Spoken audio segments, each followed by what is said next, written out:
Deodato, tudo bem com o senhor aí? Tudo bem, tudo Eu, tranquilo. Tudo bem com você também, Alex? Claro, tudo tranquilo. Muito obrigado pelo convite de participar do seu canal. Eu acho que a proposta do seu canal é muito bacana, a ideia de interagir com uma cultura geral e no sentido assim de levar um grande público, eu acho que uma grande proposta e tem que ser incentivada. Obrigado pelo convite, né? Antes de mais nada, para poder falar com você aqui sobre coisas que a gente anda estudando e conversando aí com outros colegas também. Valeu, obrigado mesmo, Deodato.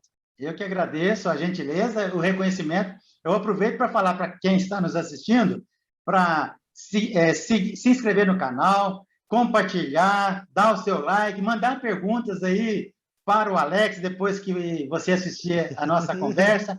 Ele com certeza vai gostar, faz parte da filosofia, o prazer pelo diálogo, o debate, não é? Mas, Alex, eu queria te fazer uma pergunta, rapaz. Pode falar, meu querido. Estamos aqui. Hoje vamos falar quase tudo. Isso. Sem, por favor, que os curitibanos não se melindrem comigo. Eu amo Curitiba, amo o interior do estado do Paraná, é um belo de um estado. Mas tem um folclore com relação aos curitibanos. Alex, como é que você está falando comigo? Você é curitibano ou não é? Pois é, eu sou curitibano, assim. Pois é, tem essa lenda, né, que curitibano é reservado, fechado, que não dá bom dia, ou se dá bom dia já é muito seco, né?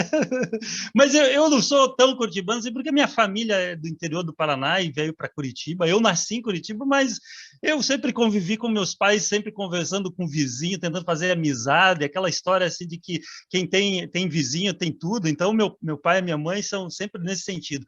Mas sei, acho que Curitiba tem um pouco disso. Não, eu não sinto, né? Eu acho que eu sempre tenho amigos em volta aqui, né? Mas eu não sei, eu acho que é uma lenda aí que talvez mudou bastante agora, né?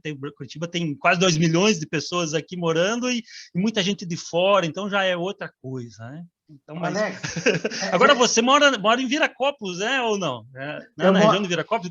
Por que é? Você vira muito copo aí ou não? eu moro, na verdade, em Barão Geraldo, que é um distrito de Campinas, Exato. fica do lado oposto em relação a Viracopos. Com relação ao teu comentário em relação a Viracopos, eu achei bem legal você se referir ao nome, Uhum. porque muitas pessoas me perguntam por que o Aeroporto Internacional de Campinas tem o nome de Aeroporto Internacional de Viracopos. Tem duas versões, eu vou contar só essas duas versões, porque a pessoa acaba inventando outras. Quando eu cheguei em Campinas, há 40 anos atrás, eu fui trabalhar no Banco do Brasil, dentro do aeroporto de Viracopos, que Uhum. era bem pequenininho na época. E o pessoal lá do aeroporto, o pessoal mais antigo, que contava essa versão. Falavam que tinha na região onde hoje está o aeroporto uma pequena paróquia e tinha alguns bares e o padre fez uma pizza lá para arrecadar recursos para reformar o salão paroquial. E acabou em briga. Essa pizza dentro lá da igreja acabou em briga, o pessoal atirando copos uns contra os outros. E aí a população começou a falar: aonde você vai? Ah, eu vou em Viracopos, eu vou lá onde Viracopos, Uhum. tal. A região passou a ser chamada de Viracopos. Essa é uma versão. A segunda não é muito de salão. E eu acredito que seja essa, Uhum. porque ela é mais plausível. Porque antes do aeroporto, alguns quilômetros, creio que uns 4 quilômetros, tem um bairro que chama Jardim Itatinga, que é um bairro de prostituição enorme, muito conhecido aqui na cidade, como em muitas cidades tem, né? E dizem que lá, essa é a versão número 2, tinha um bar dentro de um prostíbulo que teve uma festa lá e acabou em pancadaria e copos virando para tudo quanto é lado. Então, quando o pessoal, aí nessa versão, o pessoal não ia na igreja, ia no bordel. Aí falava, o pessoal passou a falar: onde você vai? Para amenizar que eles estavam indo para um bordel, eles falavam: ah, eu estou indo para Viracopos. Viracopos passou a ser o nome da região. Tanto na primeira versão como na segunda, a história perpetuou o nome e o aeroporto passou, quando foi construído, a se chamar Aeroporto Internacional de Viracopos. Curiosidade, houve um plebiscito há 2, 3 anos Uhum. atrás, na cidade, perguntando para os cidadãos se queriam mudar o nome de Viracopos para o nome de um político aqui muito querido no Estado. Votaram pela permanência, porque o nome se tornou folclórico e a população gosta do nome. É um nome diferente, é um aeroporto com um nome diferente. Aeroporto Soa bem, né? Soa. Soa bem. Soa bem, ele tem, tem essa riqueza de história por trás, né? Eu votaria por permanecer. Eu votaria por permanecer esse nome de Viracopos. Eu acho muito mais interessante. É bem mais interessante. Agora, o problema é que todo lugar que eu vou... tem que falar por quê. Eu conto as duas versões. A versão mais puritana eu diria, a versão santa e a versão do pecado. Cada um que chegue às suas conclusões. Essa história de briga aí, da pizza, principalmente, me lembrou muito da música do Adoniran Barbosa, lá, que ele vai almoçar no Bexiga, e daí no restaurante começou a brigar e virar as brajolas, né, a comida italiana para tudo que é lado. Eu não sei se você conhece a música do Adoniran. Não só conheço, eu só vou fugir um pouco, porque senão eu vou sair da espinha dorsal. Como tem uma informação sobre Adoniran que o pessoal aqui da região que conhece mais. Ele nasceu em Valinhos. É uma cidade, é do tipo das cidades aí da região metropolitana de Curitiba, é uma cidade de porte pequeno para médio, colada em Campinas. Foi ali que ele nasceu. Aí ele foi para São Paulo e se tornou o grande, o fantástico Adoniran Barbosa. Genial, né? O genial Adoniran Barbosa. Vai ter muitas histórias curiosas. Se a gente deixar, vai longe. Sabe o Ernesto da música lá? O Ernesto me convidou? Sei. Para a festa do Brás? Eu vi uma entrevista com o Ernesto, ele falava Ernesto. Ernesto, que quando foi entrevistado, há alguns anos atrás, algumas décadas atrás, ele era advogado. E ele falava, pé da vida, que o Adoniran sacaneou ele, porque ele não deu o bolo. Ele não deixou. Porque na música fala que ele não foi, ele marcou e não foi. Aí ele fala bravo com... Até o nome, né? Que Ernesto não dá samba, Ernesto dá. Que ele mudou o nome porque não dá samba, Ernesto. Cara, mas pode falar. O samba paulistano é uma coisa fantástica, né? O samba do Bexiga, paulistano.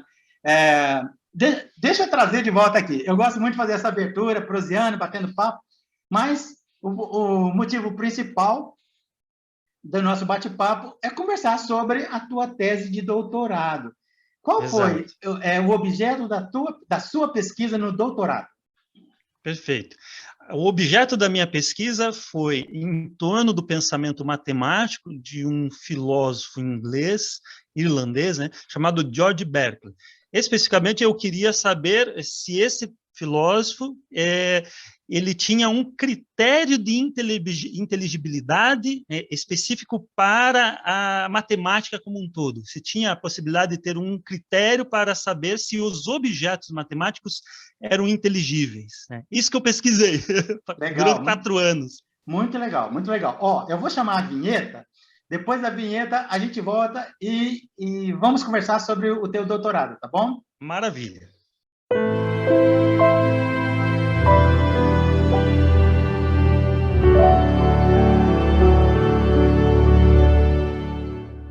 Alex, por que você foi estudar o Berkeley?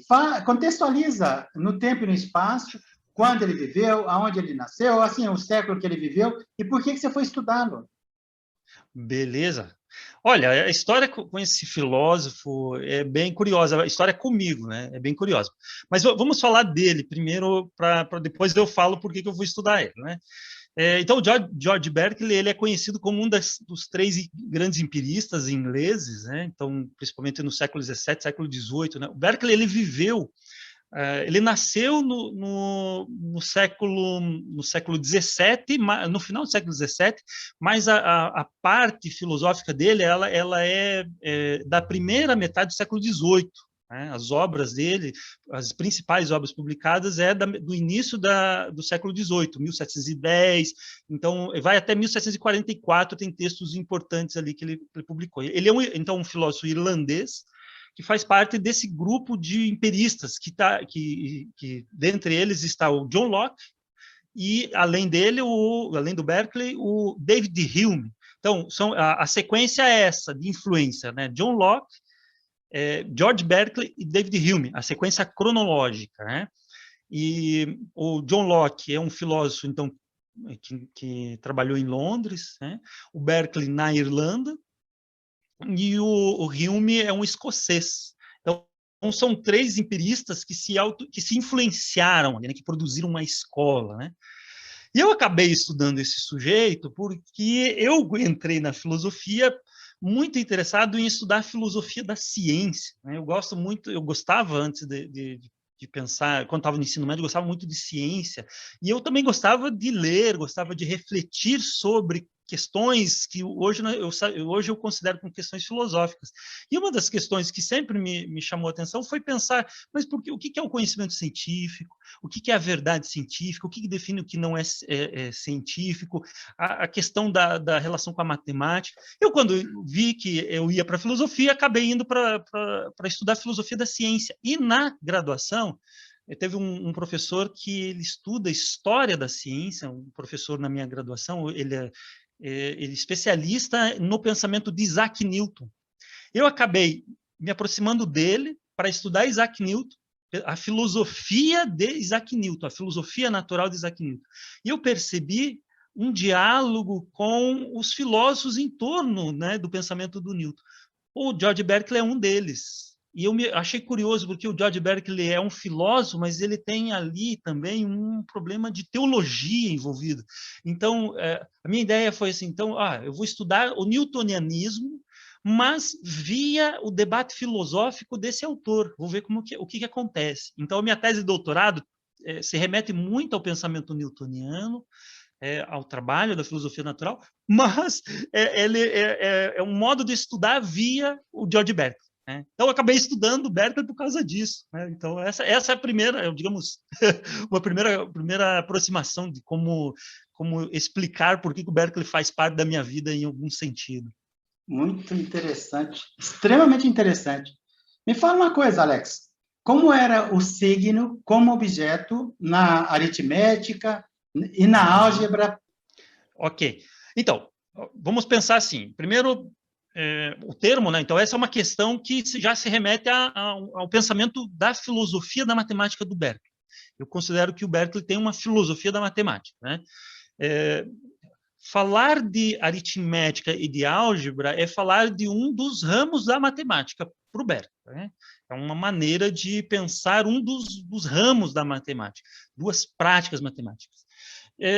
E nessa prática matemática, o Berkeley reconhece que nós precisamos entender o que ele chama de signo. Né? Então, o primeiro elemento é o que é um signo. Né? O Berkeley tem uma filosofia da linguagem também. Quando a gente fala em signo, a gente está se perguntando sobre linguagem. Né? A linguagem é composta por signos. Uma palavra é um signo, as letras são signos. Né? E o Berkeley ele vai se preocupar no sentido de dizer, olha, a matemática, no caso da álgebra e da aritmética, eles são uma espécie de linguagem e eles trabalham com signos. Né? Então, o que é o símbolo, os numéricos, os símbolos romanos ou arábicos, eles são nada mais, nada menos do que signos, como se fosse um elemento de uma linguagem. Só que a loucura do negócio é que o Berkeley ele percebe assim, mas a aritmética trabalha mais do que só o signo. Né? Ele chega a uma conclusão, ele faz uma reflexão que a aritmética e a álgebra nada mais é do que uma reflexão em torno de um signo. Então, o número 1, número 2, como nós escrevemos, são signos, e nós trabalhamos, quando fazemos exercícios da aritmética, a ideia é que eu estou aplicando regras de utilização desses signos. É isso que o Berkeley está falando. A aritmética nada mais é do que se resume em regras de utilização de signos. Né? Além disso, não tem nada mais. Então, não existe o número 1, né? Por exemplo, número 2, a unidade, como por exemplo, alguns outros filósofos. Por exemplo, Platão, né? Platão ele imaginava um mundo das ideias onde a unidade seria objetiva, estaria lá, fora da mente nossa. Né? Então, o que seria a matemática? É um estudo que a gente consegue construir contemplando essas unidades objetivas. O Berkeley diz, não, calma lá, a matemática, ela está na cabeça do matemático, ele que cria, né? Eu crio as regras, tanto que, por exemplo, é arbitrário quando eu falo de unidade. Eu pego um livro, por exemplo, eu tenho um livro aqui. Esse é um símbolo, é um exemplo do Berkeley, né? Pego um livro. Pode ver como é tão arbitrário o uso da unidade, porque eu posso usar a unidade para se referir a este livro, a unidade para se referir a um capítulo, ou a unidade para se referir a uma página, ou mais ainda, a unidade para se referir a uma palavra, a uma letra. Então, essa relativização para o Berkeley mostra que não existe a unidade em si. Existe um signo que remete à unidade e que o matemático escolhe para explicar. Então, a aritmética e a álgebra são isso, né? São signos. A álgebra seria uma segunda linguagem da aritmética. Então, seria uma metalinguagem da aritmética, né? Porque daí usa os símbolos para se referir a outros signos. Então, tem a aritmética, daí eu faço a álgebra com signos para se referir à aritmética. Okay. O X, o Y, por exemplo. Rapaz, não sei se... ficou claro. Não, claro. Ficou claro, é complexo e extremamente interessante. Agora, eu queria te perguntar sobre o objeto geométrico, considerando que ele teria uma extensão para Berkeley. De que forma isso era observado? Olha, então, veja, eu falei da aritmética e da álgebra, né? Então, se eu perguntar qual é o objeto da aritmética e da álgebra para o Berkeley, são os signos e as regras de utilização dos signos. Pronto. Para não falar bobagem, o Berkeley sugere que a gente entenda a aritmética nesse sentido. Os paradoxos que surgem em torno disso, por exemplo, das dificuldades é como é que o número negativo surge nisso, né? Esse é um dos problemas. Só que daí a matemática se resume em aritmética e álgebra? Não. Tem a geometria, né? Que a geometria desde os antigos é um tipo de conhecimento que trabalha com as quantidades extensas, né? Então, enquanto a aritmética e a álgebra trabalham com quantidades discretas, há um tipo de quantidade que é a extensão, que vão surgir, que vai dar origem às figuras geométricas. Então, a aritmética trabalha com isso. Daí a gente pergunta, mas então tem uma mesma explicação ali, a geometria trabalha com signos? Aí que está, o Berkeley é um empirista, ele é um filósofo empirista. Espera um pouquinho.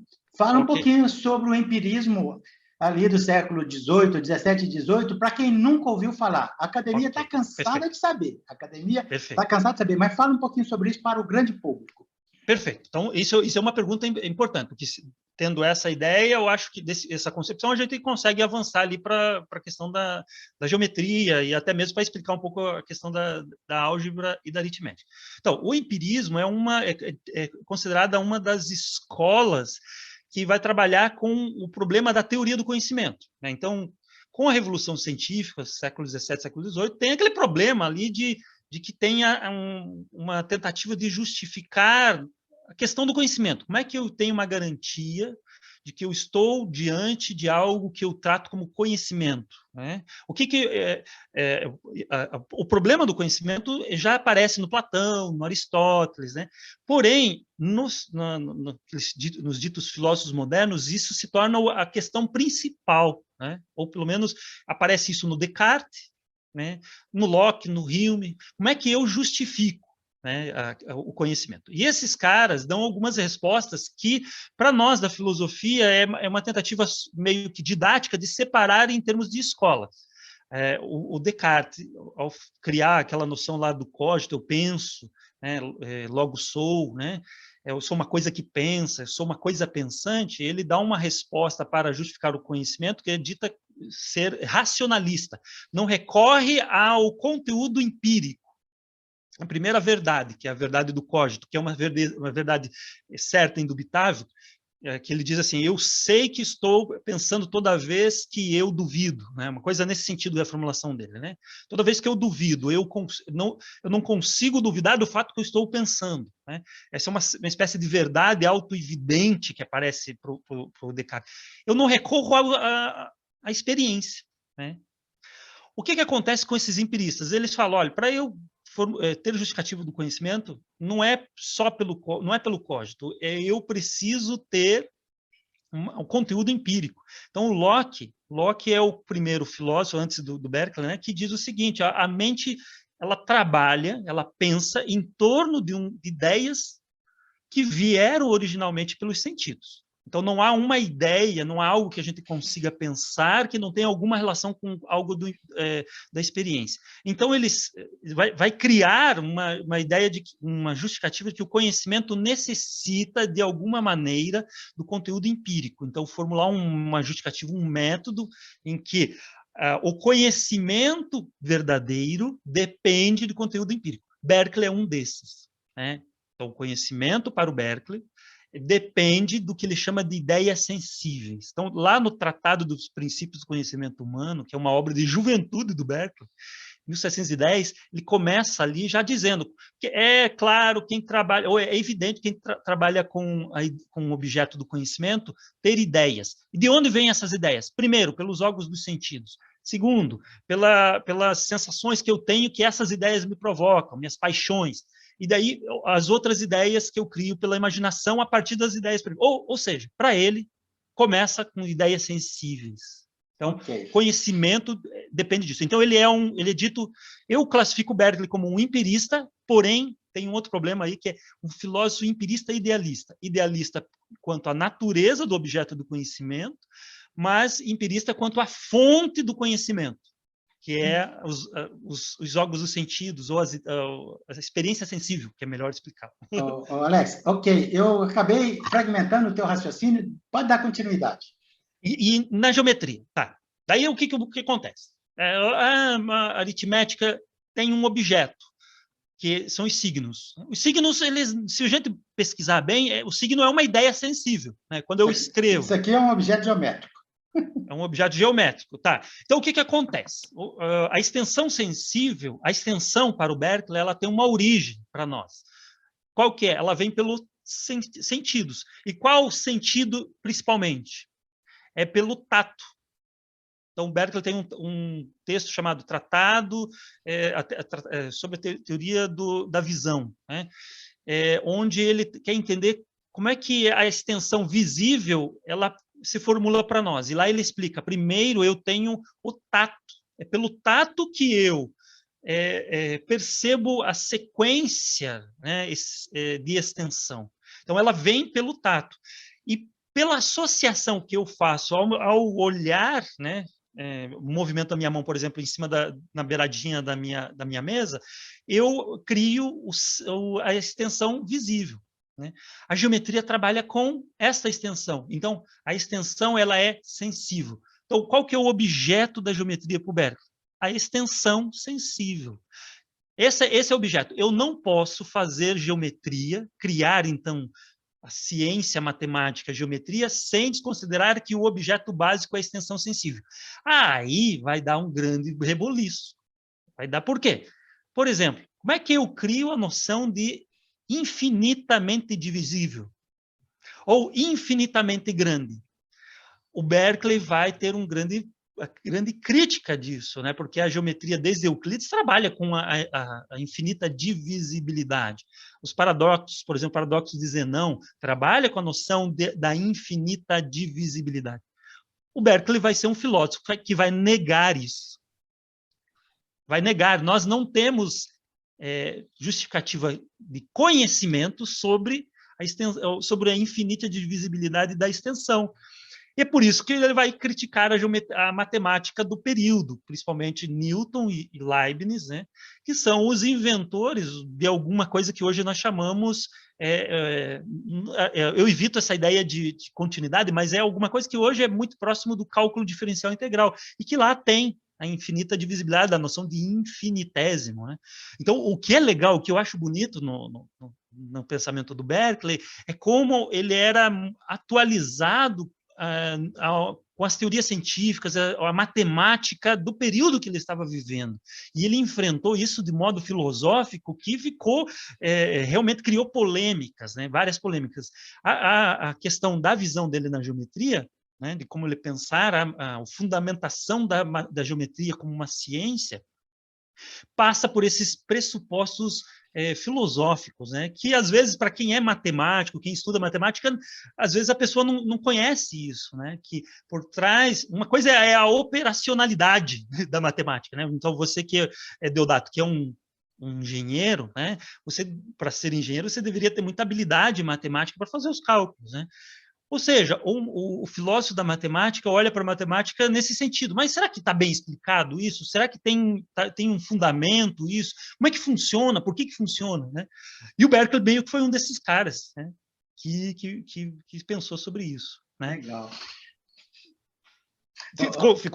Ficou, ou seja, ó, eu quero evitar, eu já te disse, eu quero evitar o filosofês. A gente às vezes acaba falando coisa aí e não deixa claro, não deixa Alex, evidente. tá legal. Eu só vou deixar para depois dessa pergunta você falar um pouquinho mais sobre essa questão dos infinitésimos, né?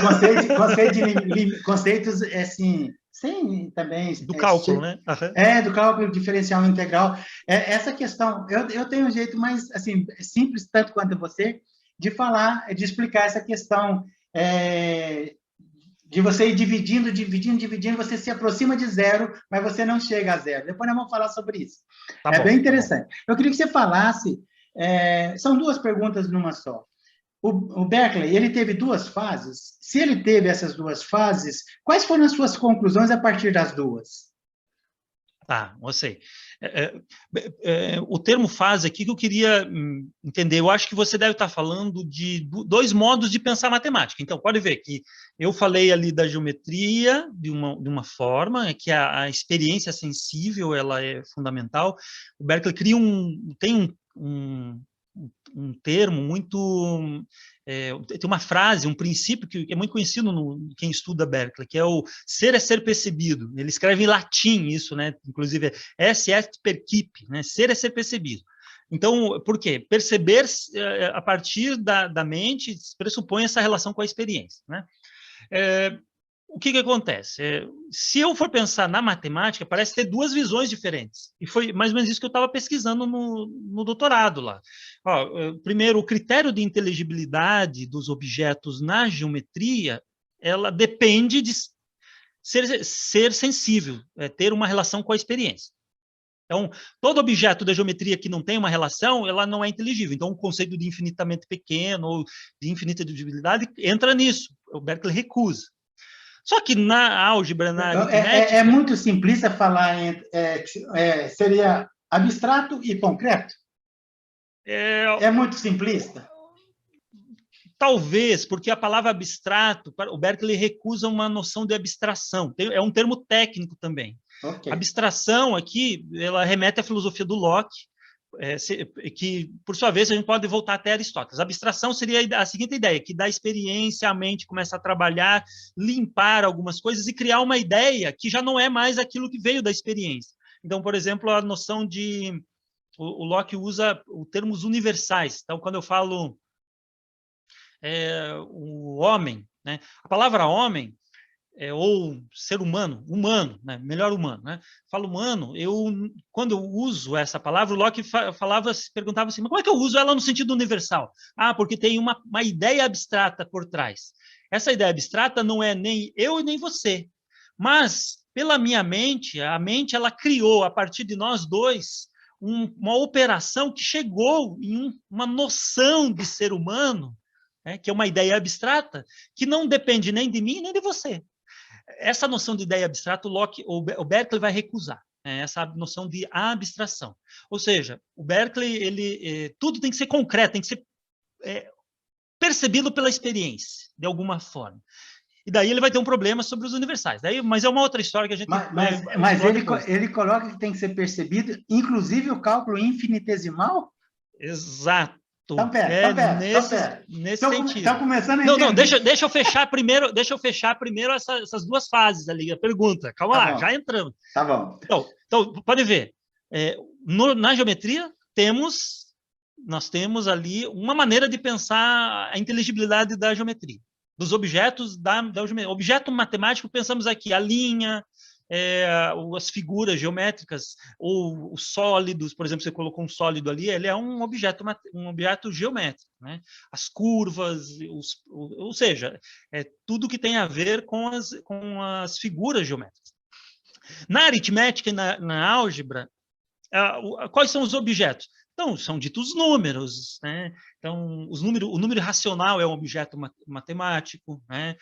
Os números negativos são objetos da matemática. Então, como é que o Berkeley vê a inteligibilidade desses objetos? Para ele, a inteligibilidade está na coerência, né, do uso dos signos, das regras, né, dos signos.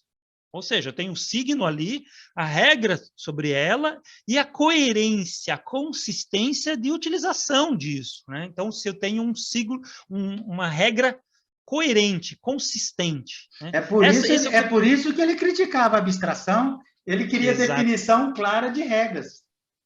Exato. E de coerência. Então, ele era um matemático? Aí que tá. É interessante essa pergunta. Dentre os três empiristas ali, dá para ver que quem mais explorou um lado matemático foi o Berkeley. O Locke, não. O Locke, ele era um grande filósofo, mas ele não tem trabalhos direcionados à matemática. O Berkeley tem ali, na juventude dele, até uma tentativa de dar soluções matemáticas, né? Uns textos que pouca gente conhece. Assim.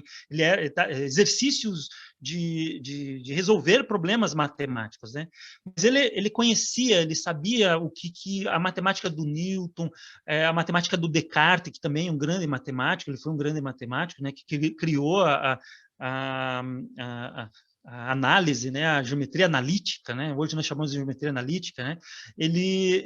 O Berkeley ele está nessa linha. Ele é um cara que sabia muito a matemática. Né?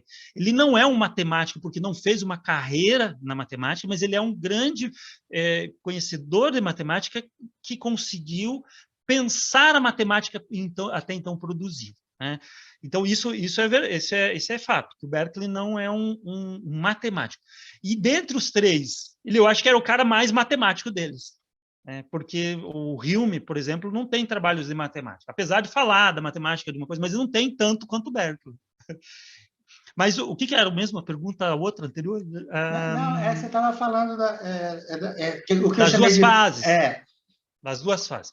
Então, eu perguntei, tá, mas Berkeley, você tinha um critério unificador? A minha conclusão foi a seguinte, né? Não, Berkeley, na obra dele, ele vê as duas maneiras, tem que se considerar as duas maneiras de pensar a matemática, né? O que unifica a matemática para o Berkeley não é, digamos, os pressupostos filosóficos, mas a utilidade da matemática. Tem ali uma visão utilitarista, meio que vai flertar com um utilitarismo, né? O Berkeley ele concebe a seguinte ideia, que as duas maneiras de pensar matemática elas têm que nos ajudar a viver melhor. Então, a matemática não tem que ficar criando coisas, né, que não seja para a gente melhorar a nossa vida cotidiana. Né? Então, o que unifica a matemática, tanto a geometria quanto a aritmética, a álgebra, é que essas são ferramentas de trabalhar com quantidades para me ajudar no dia a dia. Né? É isso que unifica para o Berkeley. Não são os pressupostos filosóficos. Né? Então, essa ideia, os pressupostos filosóficos levam a pensar a matemática de modo dual.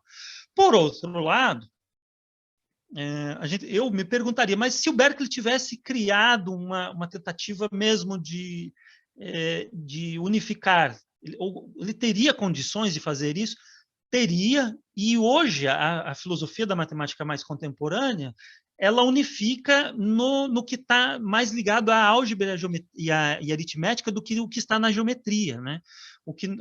Hoje, diríamos que se o Berkeley quisesse ter unificado, se ele voltasse para formalização, como aparece na álgebra, na aritmética, ele teria unificado ele teria transformado a geometria numa formalização também. Ele teria as condições de ter formalizado a geometria. Ou seja, ele poderia ter unificado se ele fosse numa vertente hoje que nós chamamos na filosofia da matemática de formalismo matemático. Né?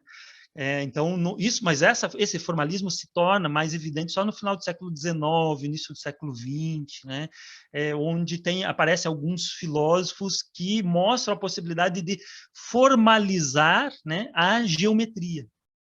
E isso que o Berkeley fez na álgebra e na aritmética. Ele poderia ter feito, né? Não fez porque eu acho que tem outros pressupostos que o impediram. Ô, Alex, a gente está caminhando para o final do nosso bate-papo. Claro. Então fica Mas longo, né? e é muito interessante. Mas Chato. não, pelo contrário, eu estou amando. Eu estou relembrando de algumas disciplinas que eu fiz lá na engenharia, rapaz. E eu não tinha essa visão filosófica, infelizmente eu não tinha.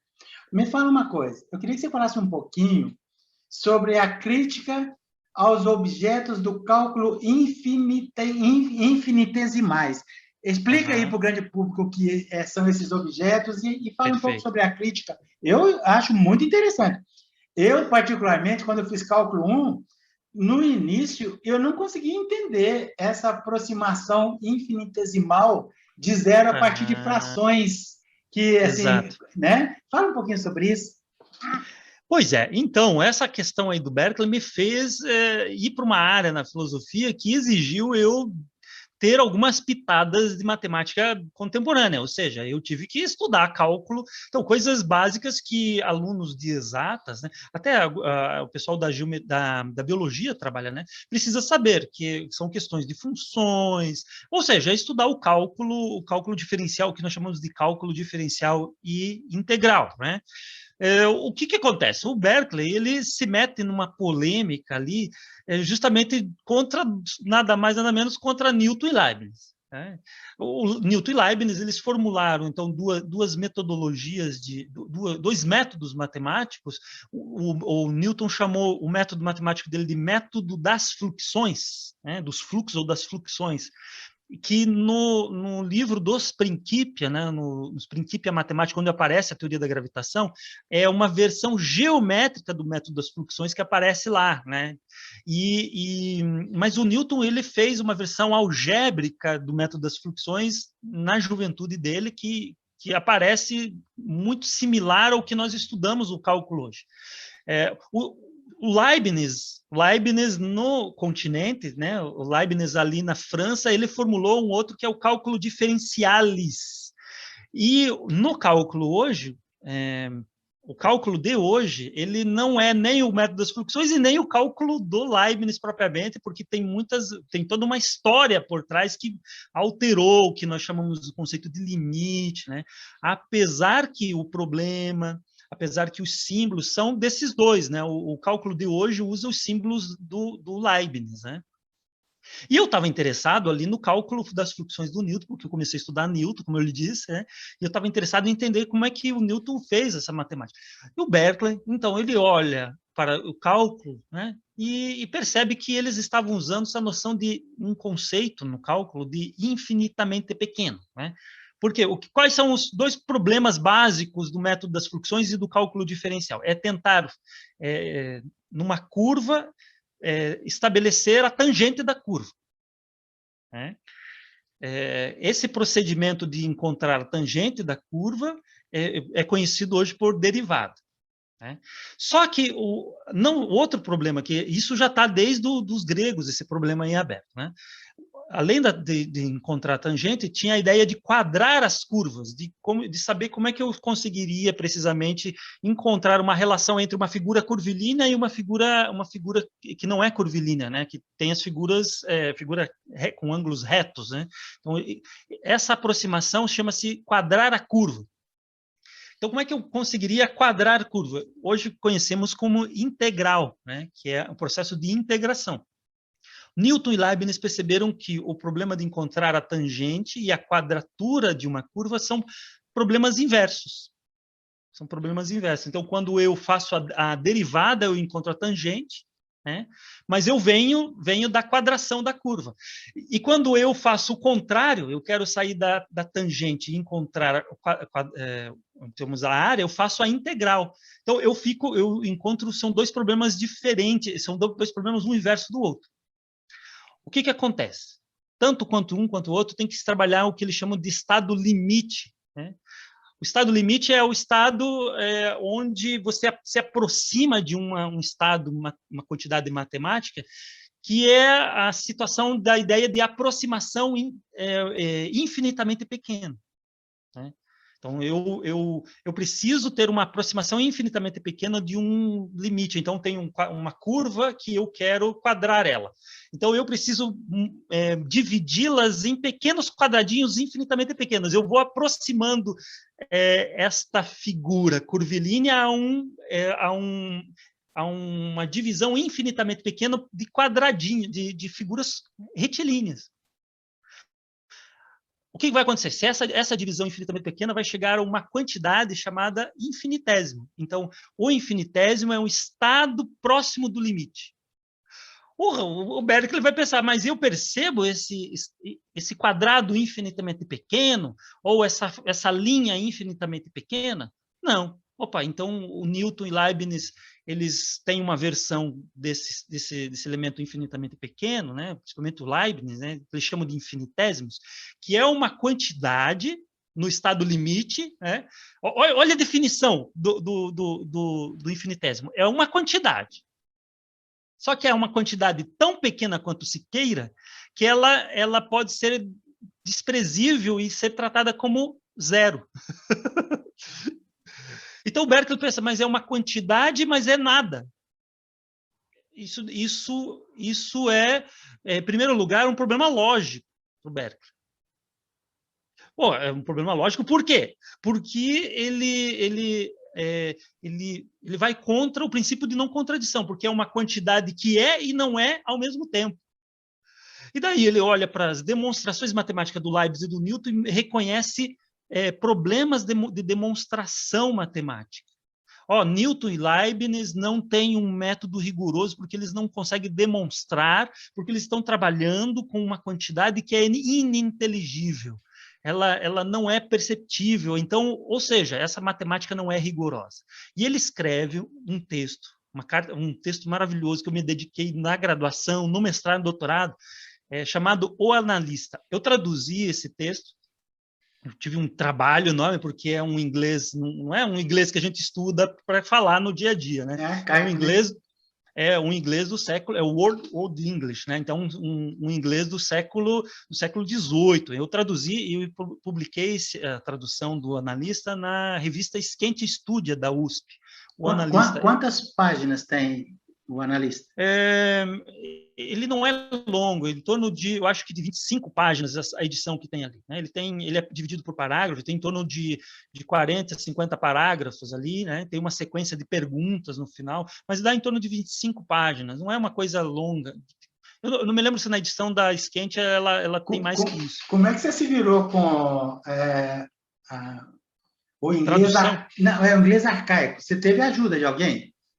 Então, primeiro, a gente estuda inglês na filosofia para poder ler, né? Então, só que daí o que acontece? A gente precisa aprender a ideia, o conceito que está por trás e, principalmente, tentar usar dicionários que tem essa visão histórica do uso dos termos. Então, eu busquei dicionários de época para entender as definições, né? Dicionários matemáticos. Cara, o texto do Analista não é só esse é o título, tem um título bem longo, assim, O Analista, um discurso direcionado a um infiel matemático. A palavra infiel tem a ver ali com um problema de teologia também.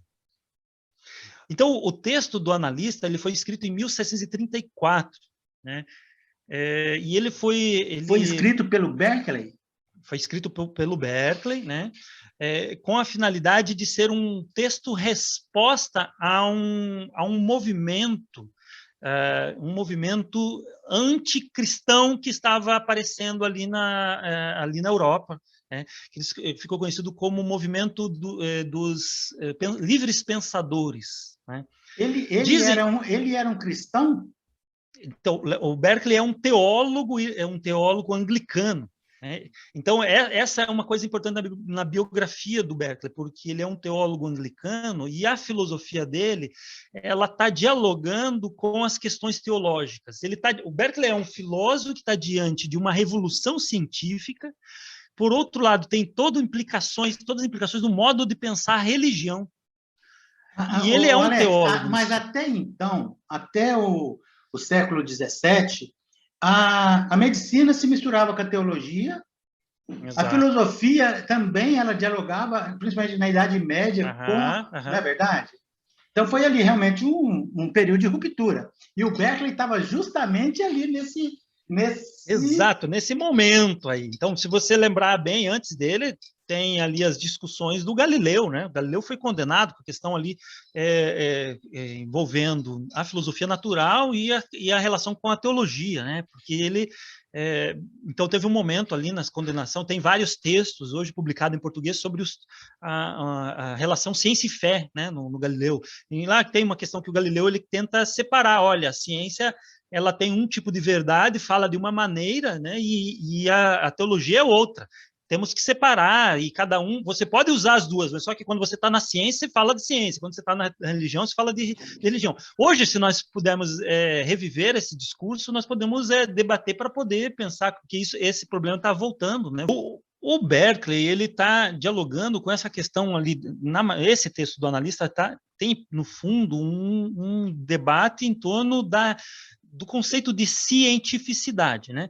Então, o que acontece? No século XVIII já aparecem movimentos ditos movimento ateu, né? Os livres pensadores são ateus, né? E dentre esses livres pensadores está o Shaktesbury, que é um deles, né? Mas dizem que o próprio Halley, né? Sabe o Halley, que era um astrônomo, não astrólogo, o astrônomo, que hoje que foi homenageado, que tem esse cometa que tem o nome de cometa Halley é uma homenagem a esse cara, que ele era um newtoniano. E que esse cometa passa de 76 anos em 76 anos. Perfeito. E dizem que o Halley ele foi o responsável por ajudar o Newton, porque o Newton é uma personalidade muito emblemática, então um cara recluso, né? E o Halley estava por trás de ajudar o Newton, ou pelo menos estimular o Newton, que ele publicou os princípios onde tem a teoria da gravitação, né? Então o Halley ele tem essa relação e dizem que ele era ele era ateu, né? Ele era ateu e um infiel, só que ele era um matemático. E daí teve uma situação lá que um amigo, né, do Berkeley teria morrido num determinado momento, e na hora da morte dizem que o Halley foi lá e convenceu esse sujeito, olha, essa história de acreditar na vida pós-morte é bobagem, ou seja, toda essa história que a teologia está falando é mistério, é bobagem, ou seja, a razão não mostra que isso é verdade, então não precisa disso. Daí esse amigo do Berkeley parece que morreu e não teve os procedimentos religiosos ali, a extrema-unção, algo nesse sentido, por causa da influência do Halley. Essa história de ser o Halley ter feito isso parece não ser verídico, né? Mas o que acontece? O que é verídico? Que tem um movimento de cientistas, de matemáticos, né? Que é um movimento ateu que recusam a cientificidade da teologia. Por quê? Porque o que é racional e compreensível é a matemática, o que Newton fez ali da teoria da gravitação. Isso é o suprassumo da racionalidade. Agora, quando vem falar de milagre, tudo isso é mistério da fé. Ou seja, a teologia enquanto ciência, né? Então vem lá o Galileu é condenado por teólogos, e esses teólogos são uma espécie de cientistas, donos do conhecimento. E os livres pensadores vão falar, não, teologia não é ciência, teologia é pseudociência. Os livres pensadores vão falar nisso. O Berkeley vem e fala o seguinte, livres pensadores, então vocês são os grandes donos do conhecimento. Então vamos ver o que vocês estão praticando como conhecimento. Ele pega o cálculo do Newton e do Leibniz e mostra de quão misteriosos são esses conceitos de infinitamente pequeno. Olha, isso que vocês estão usando aí também é tão misterioso quanto os objetos da fé. Então, ele é um argumento que eu acho que ele tem ali uma tentativa de produzir um argumento, e a ideia é de mostrar como os filósofos ali estão produzindo uma falácia, ou seja, um argumento ad hominem, né? Ou seja, de mostrar que esses caras estão acusando a teologia de imprecisa, de inútil, né? Só que o Berkeley mostra que o que eles estão praticando também tem mistérios e é impreciso. O Alex, então, me fala uma coisa, a sua tradução, ela para a língua portuguesa? Gratuita, para a língua portuguesa, gratuita, é só colocar ali o analista Berkeley, revista USP, está ali PDF, baixa, e tem ali uma apresentação que eu faço no início, tem uma apresentação, se procurar... Não, pera aí, eu vou te propor outra coisa, a gente está caminhando para fechar. Opa, claro. Mas eu vou te propor uma coisa, você pode verificar a sua agenda aí quando você puder, aí você me fala, eu vejo a minha, eu gostaria de fazer um vídeo exclusivamente sobre esse documento. Maravilha! Posso, com certeza, trabalhar uma coisa sobre isso. Não, mas eu estou muito interessado. Eu sou engenheiro civil e nesse documento aí você tocou numa ferida, entre aspas, que existencialistas e teólogos não se entendem de jeito nenhum. Esse documento eu acho que vai contribuir, eu trazendo à luz do canal. Mesmo porque eu não sei, talvez por desconhecimento meu. Esse documento ele é conhecido ou é desconhecido da academia e do grande público? Do grande público, com certeza, não. Né? Mas da academia... Não é conhecido. Do grande não público? É conhecido. Não. Ele não é conhecido porque ele é um texto, ele é basicamente um texto técnico, né? Porque ele é cheio de nuances, né?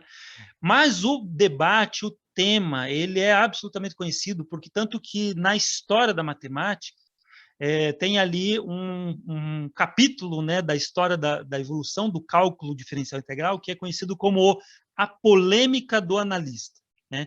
O Berkeley escreve esse texto em 1734, e depois disso não há nenhum texto que fale de cálculo que não faça alguma menção indireta ou direta às críticas que o Berkeley faz ao método das fluxões e ao cálculo do diferencial integral do Leibniz. Né?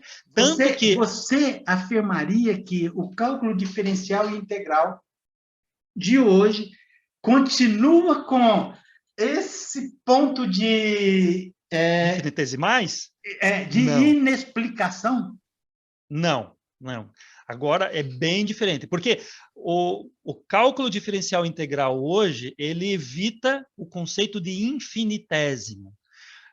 Quem estuda, então, a noção de limite, né, por aproximação, né, que a ideia é mostrar por uma demonstração que uma série algébrica, ela se aproxima, e daí eu tenho um algoritmo, uma fórmula que mostra que esse algoritmo nunca se aproxima, nunca chega a um dado limite. Né? Então, que eles chamam de aproximação pela direita e pela esquerda. Se eu faço essa aproximação pela direita e a esquerda, e o valor dessa aproximação é um número específico, então o limite existe. Se eu faço isso, eu posso pressupor, então, todo o processo de derivação sem recorrer a tal quantidade infinitamente pequena. A quantidade infinitamente... Você vai me desculpar, mas passaram um pano aí no hiato. Exato. Mas eu acho que não. A ideia não tem uma afirmação positiva que existe a quantidade infinitamente pequena. No cálculo hoje, quem estuda cálculo hoje, a não ser o cálculo não estándar, né, que tem um outro cálculo, quem estuda, que não é o cálculo 1 e 2 ali, quem está ali fazendo o cálculo para as engenharias, né, mas já é uma outra maneira de pensar o cálculo, que é o cálculo não estándar. O cálculo não estándar é uma tentativa de dar uma resposta ao Berkeley, e falar que é possível criar um conceito... Dá para você abordar os dois na próxima entrevista? Olha, eu não sou especialista em cálculo até não onde estándar, der, até onde der a prosa lá. A gente, claro, com certeza. pode dar uma fletada ali e pelo menos mostrar como é que a coisa começa, né? Levantar, jogar a bola para cima. O meu canal está aí para jogar a bola para cima.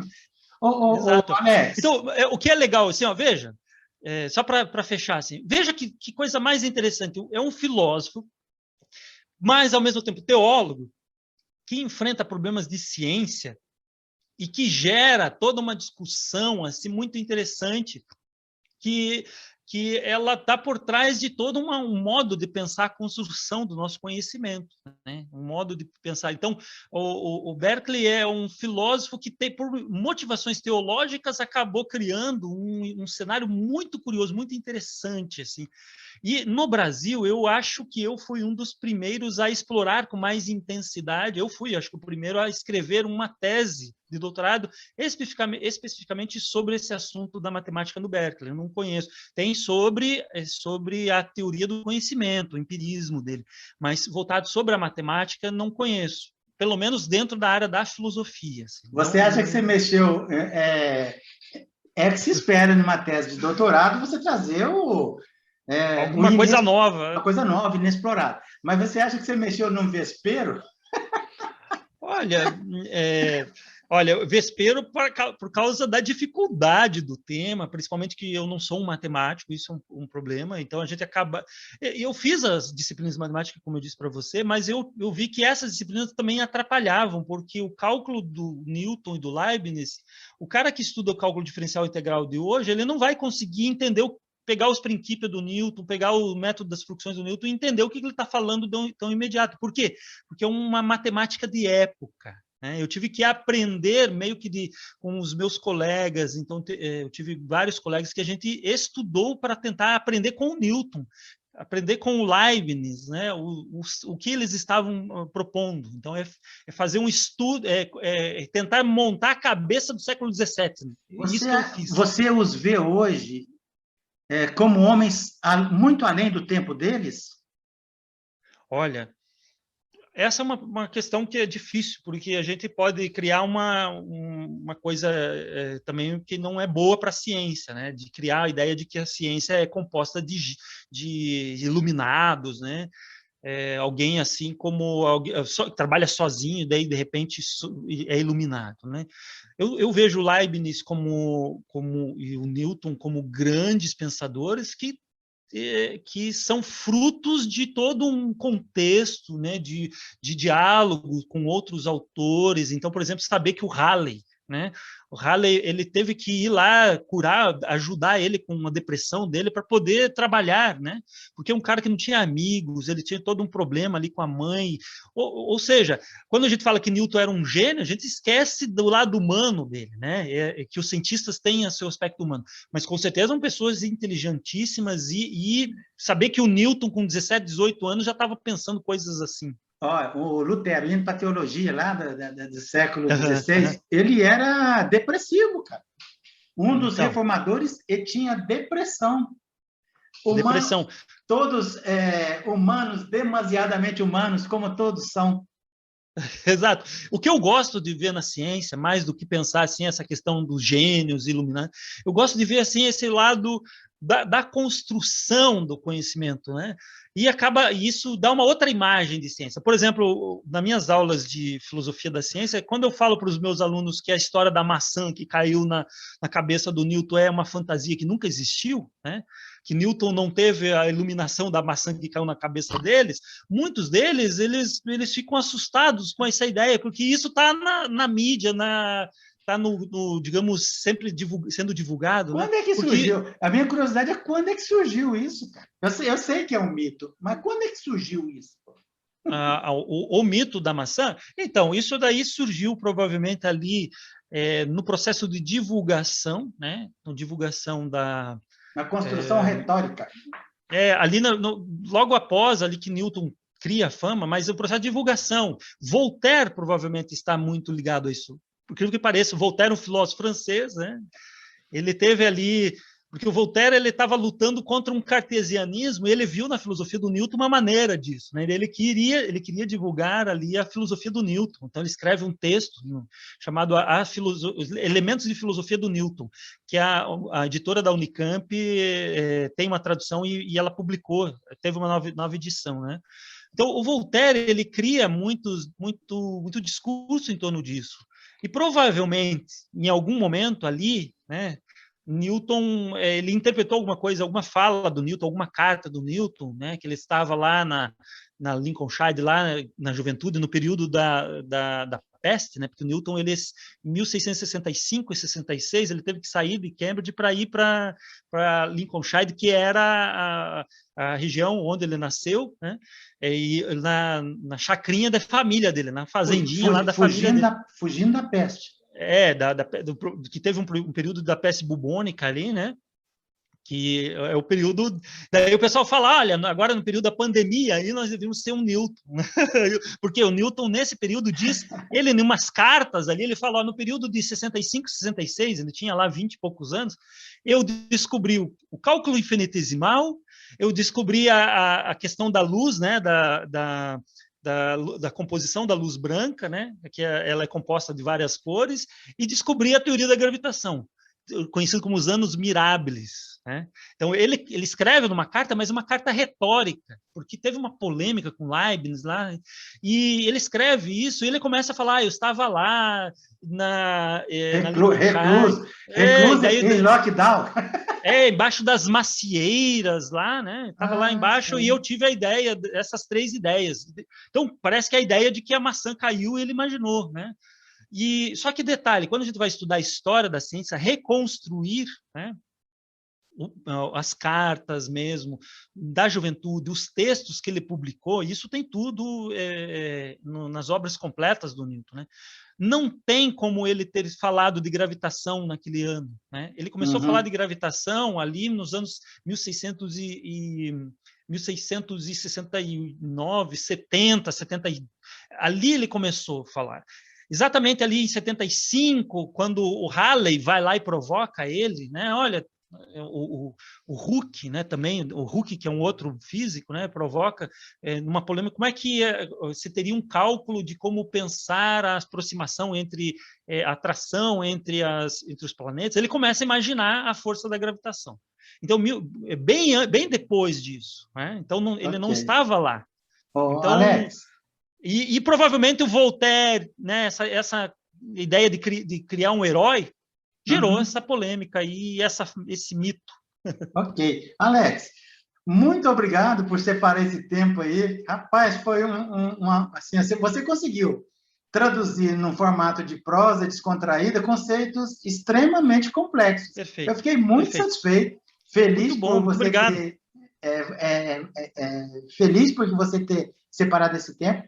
Então, muito obrigado pela disponibilidade e a gente volta a conversar outras vezes, tá bom? Muito bem, claro. Estou à disposição.